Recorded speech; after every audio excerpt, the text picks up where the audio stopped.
Viewers all over the world, I welcome you all to today's section of Philosophy and Life. My name is Achombu Gechukwu. Here with us is an ordinala evangelist. You're welcome to the program, sir. Thank you, moderator.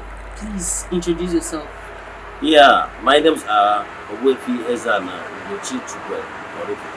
I'm an ancient high priest. I'm also a priest in under the responsible of evangelical mission. Thank Okay, from your teachings and your lectures, there are so many questions people are asking. Okay, let's go straight to the point. Here are some questions sent by people, and they would love to get insights on some of your topics. I go with number one. How do you balance spiritual discernment with compassion? you. Yeah, thank you for that question. Having spiritual discernment is a good requirement that is expected from every individual. With spiritual discernment actively activated in you, it will help you to strike a balance and for you not to make silly mistakes that is available. Spirit of discernment, if it's activated in you, will always pre-warn you of a character or whoever you want to deal with. Now, but mistakes people do allow to occur is this: they allow compassion, emotions to overrule them, in the sense that your spirit have already warned you that this person is not of good character or of good intentions, but you allow the person to emotions to overrule you. Maybe the person will start talking to you sugar coated mouth and makes you to begin to throw away that pre-warning, because that spirit of discernment is the spirit that directing you not to believe this person, that is, this person can never be trusted. And you do so, you allow over cultivation of the intellect, because when the person is talking to you, the person is trying to mindset your intellect. By some people are very smart, Yeah. some people when they are smart, they would like to use your intellect, use your brain. By using your brain, you allow that pre-warned from the spirit, you kept it aside and begin to follow sugar coated person tongue. And when you do that, believe me, most people are in regret. Some will say that my spirit warned me, oh, but I ignore it. So I will advise you, when you want to mean business, keep emotions aside, because people can take advantage of being too much emotional. I used to be a victim of it till I understand that if you want to mean business, mean business. Thank you.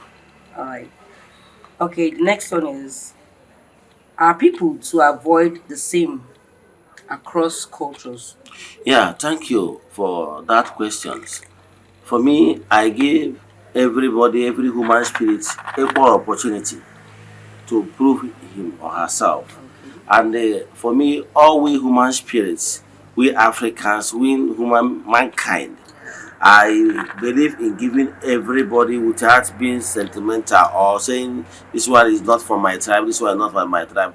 In the temple, we are for every race, and in the work we are doing in the temple, we have so many non-Africans we even work for. So for me, I will believe in giving every woman spirit benefit of doubt.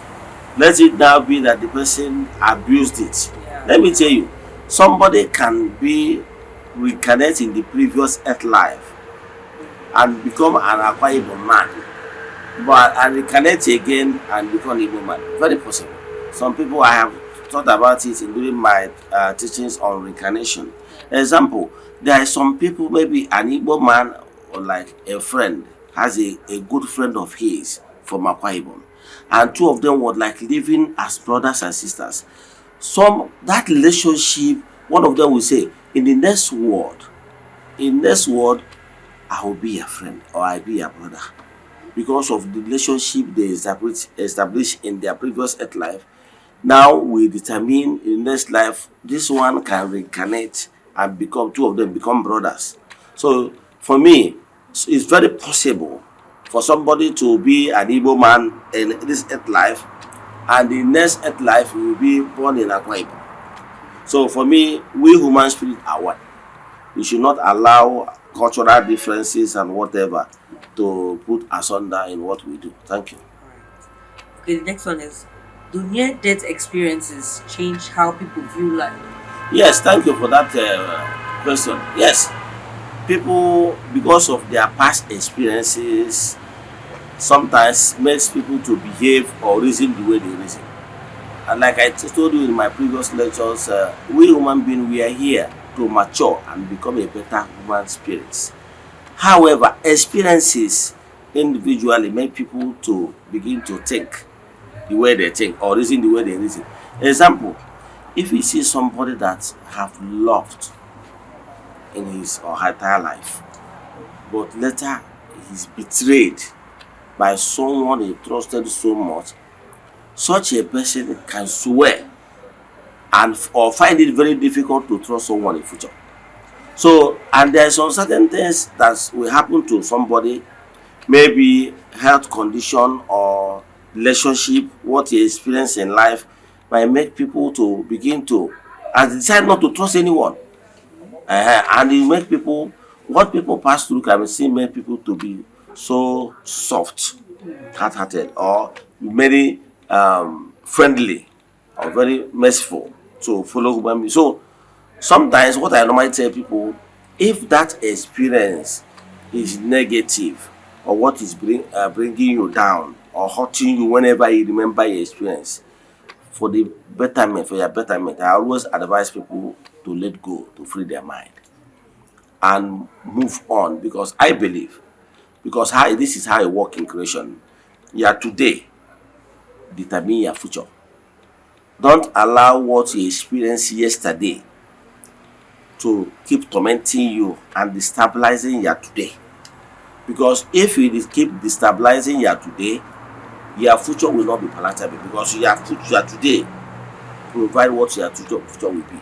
So for me, the truth, the truth is that every adult has a story to tell. Like me, I know people have wronged me because I'm too emotional before now. I'm a type that trusts people to the last. I'm somebody that if we come across each other, I will tell you this is my do's, this is my don'ts, and I will tell you what I like and what I don't like. I tell you if we are going to relationship or going to partnership or whatever, this is what you must avoid. And once you give me your word that look, Eze-Ana, this particular thing you should not worry about it. I'm in, and I will never hurt you. I will stick with what we agreed today. To my type of person, I will trust you. Even to start checking whether you will disappoint me, I trust like Mumu. That is my own life. So, but oftentimes people betrayed me. At the end of the day, say, this thing I have warned you never to do this. Is yes, but because of the, I'm not a violent type. So, but you know, human beings, some people need violence in order to put them to shape or put them the right thinking.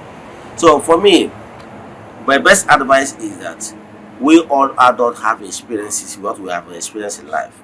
But for me, I do advise people, and I have learned it, worked for it, and they worked for me, not to allow those negative experiences to weigh us down.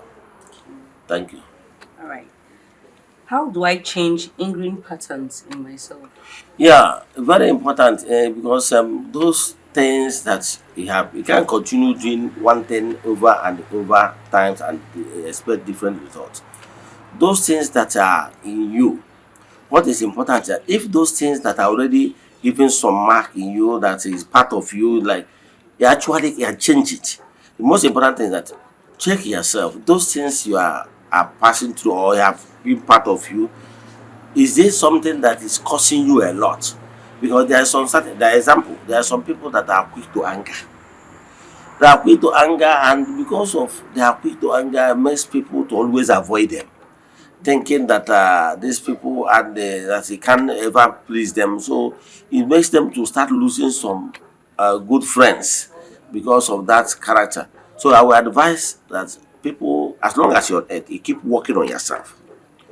Those things that will always cause you things, those things that always make people to avoid you, those things that are negative, those things are maybe painful experiences and all those things that is eating you up. As long as there is life, keep working on your shortcomings. And let me put this before I rest my case. Nobody on earth that is perfect. We are permitted to be here on earth to gain those experiences and become perfect. But for now, none of us are 100% perfect.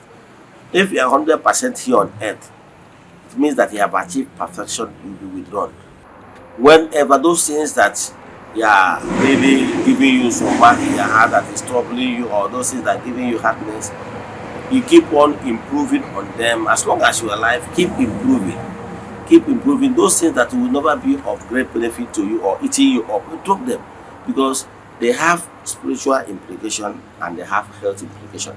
Because whenever you are so sad or dwelling in the past, keep weighing you down, keep your body keep releasing negative chemicals, understand, and or anger and anxiety.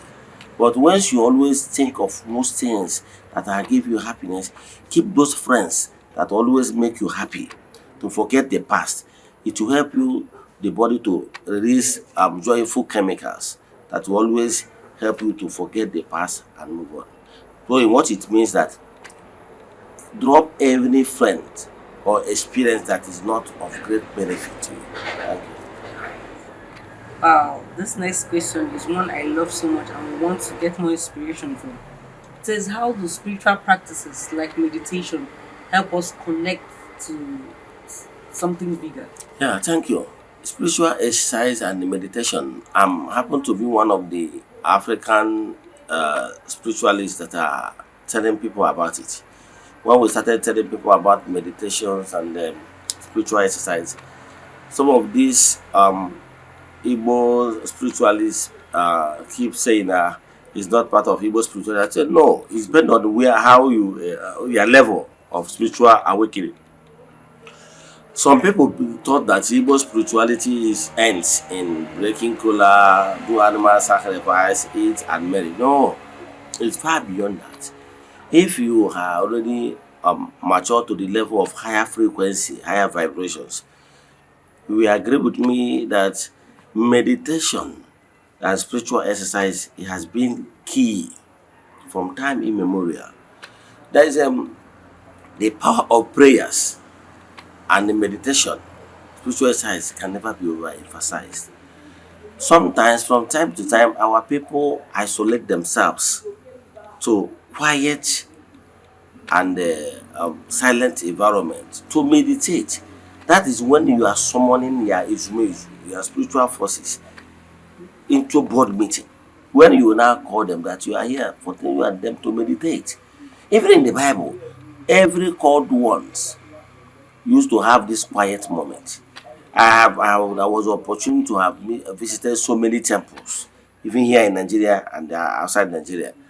And you notice that some temples, most temples, if you go there, you will see some areas where they will have something like angel field, like where we call like angel field, or where we will call flower gardens. And if you go to there, some of them will plant unique trees, flowers, very quiet. If you go those areas, what you'll be hearing is maybe birds singing. You understand? Birds singing, you'll be hearing. That place, you some of them will build a kind of seat where people can go and sit there. It's only you and animal birds you'll be hearing. Is for you to begin to ask yourself quieter questions. The truth of the matter is that without connecting with your spiritual forces, you can never experience this spiritual awakening. More to my layman understand, I will tell you that no to recharge himself. From time to time, isolate yourself, go to an environment where you denoise yourself. And what you'll be thinking about is spiritual experience, the kingdoms, the realms, and what have you. By so doing, because he who seek, more shall be revealed to you. Once you isolate yourself and begin to think about the spiritual planes, kingdoms, and realms, sometimes you'll be permitted at their own time to take you on astral travel or soul travel and rest of them, you'll be able to have first idea of what is happening in the kingdoms. But if you pay less attention, you are not interested. Your own spirituality is just to eat apple, eat garri, eat rice, and eat anokoko and the sacrificial ram. You remain in that level because oh, if you ask that you need more knowledge, you will be permitted. Now in Matthew 7 said,